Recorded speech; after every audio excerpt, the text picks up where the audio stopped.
Good morning, everybody. Good morning, Mr. Mike Van Meter. He's the candidate here.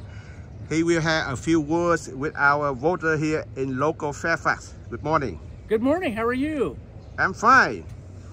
Hey, we're out here at the Ride to Remember and the Ride for Patriots here in the city of Fairfax. We're on Fairfax Boulevard, right outside the Harley-Davidson dealership. There's a Wawa right behind me. And guys, this is a great day for some fantastic patriots celebrating our great fallen heroes here on Memorial Day. And we absolutely honor Memorial Day in our military.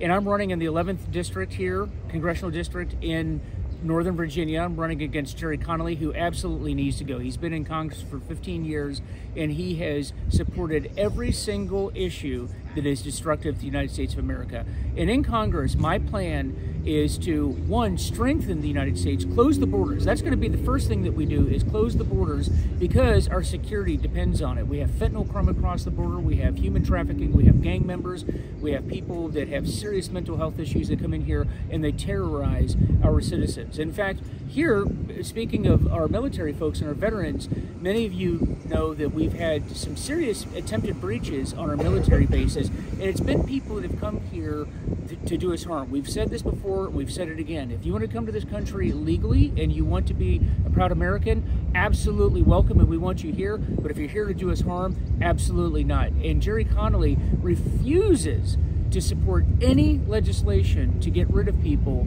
that have committed even serious violent felonies, and we're going to change that. Now, we have to deal with that issue. We are absolutely going to support our military, support our police, because the number one issue for anybody in the United States government is the safety and security of their people, and we're going to do that. The other thing is the cost of living is just incredible. If you live here in Northern Virginia, you know that Jerry Connolly has doubled your taxes in the last 7 years, and you can't live here unless you have a really high income. It's cost prohibitive for everybody, and we're going to work on that issue. And then also, folks, we are going to be supporting our allies around the globe, because the interests of our allies overseas are our interests, and we need to protect them to make sure that our enemies do not come here on our shores. And Jerry Connolly has been against that. We have seen enough of the destructive policies of the Biden administration when it comes to the energy. All of you, you know that every single thing, every item in your life has become more expensive, and that's because of the energy policy of the Biden administration. And I vow to you that I'm going to support President Trump and whoever our Senate candidate is.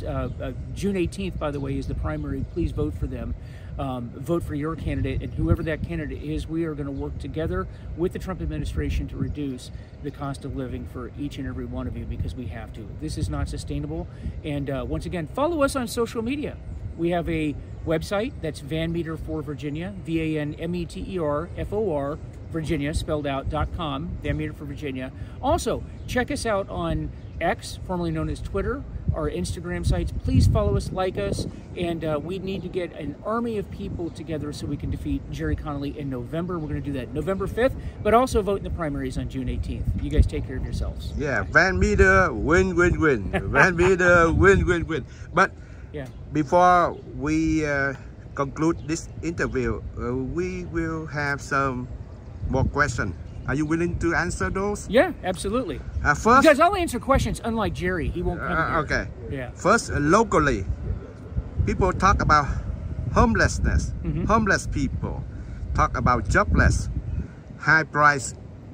The prices. Yes, crisis. Yeah. How you tackle those problems? Well, it's interesting that you ask about the homelessness and those issues, because many of you may know. If you don't, I'll let you know. After I retired from the FBI, I became a therapist. I'm a drug and alcohol counselor here in a major hospital. And homelessness, most of the homeless people that you see out here are suffering from very significant mental health issues. And the Democrats do not understand this issue. And I'll be honest with you, most politicians don't understand the mental health issues that are going on. And they don't understand the system. They don't understand you know, the infrastructure that is necessary, encouraging people to go into the field for mental health. You know, I work in this industry now, and I can tell you we are severely understaffed. In fact, I'm going to work today, later on today, on a weekday, you know, right here on Memorial Day weekend, because we're so understaffed, and we need people to deal with those issues. Addiction, which is my main area of focus, that's one part of it. But the other part of it is the mental health issues that these people are facing, and we need to have members of Congress that understand that and can understand what it is when it comes to recruiting more therapists, because that's a big part of it, providing access to more mental health care, because we do not have the facilities. You know, for example, we have many people that come into my unit, which is a detox unit. It's for drug and alcohol detox. But many of the people that come into our unit are homeless people that really just want a place to live, and they need access to mental health services. And so they will utilize our services, which is really not the appropriate use of what we do. So we need to have Congress take a hard look at what can we do to help our people. Listen, we are spending so much money overseas right now. All of you know that. We are spending billions of dollars overseas to solve other people's problems, but we're not using that money here to help the people within the United States. And every time, you know, every day we have thousands of people pouring across the border. They're illegal, and they are taking up our resources like you talked about. And they're utilizing our mental health services, our social services, our police services, our hospital services, and our schools. And first and foremost, from day one, we have to stop that, because our services are overwhelmed, and we can't take care of the Americans the way that we need to. Because remember, it goes back to your number one responsibility is your own people first. Then we will take care of others. But we can't even do that successfully right now. Right. But for the last question about the overseas problem, like Ukraine, Russia war, and Israeli with the Hamas, do you support current Biden administration policy? No, I do not. I support Israel, and I'm going to be very clear about that. I absolutely support Israel.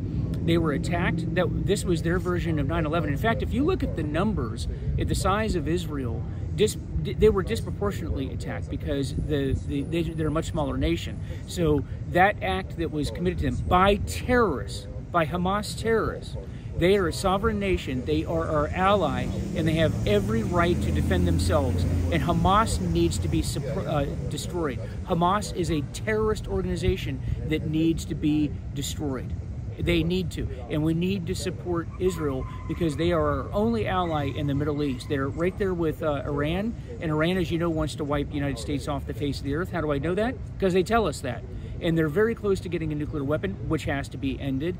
And we need our ally over there to defend themselves.